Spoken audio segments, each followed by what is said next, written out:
নতুন রেসিপি নিয়ে আসলাম। একটু নতুন না, এটা সবাই পারে। রুই মাছ দিয়ে টমেটো ভুনা। তো আমি প্রথমে কী করলাম, মাছটা সব মশলা দিয়ে মেখে ভেজে নিয়েছি আগে থেকে।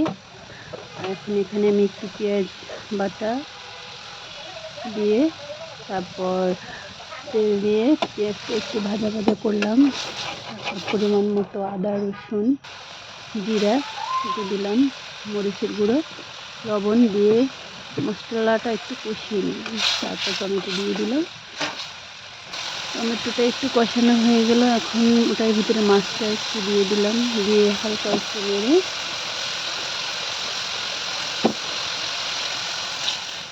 পরিমাণ মতো পানি দিয়ে দিলাম।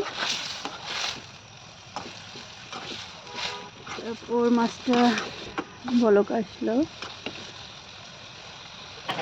হয়ে গেল রান্নাটা। লাস্টে একটু ধনেপাতা দিয়ে নামিয়ে নিলাম মাছ।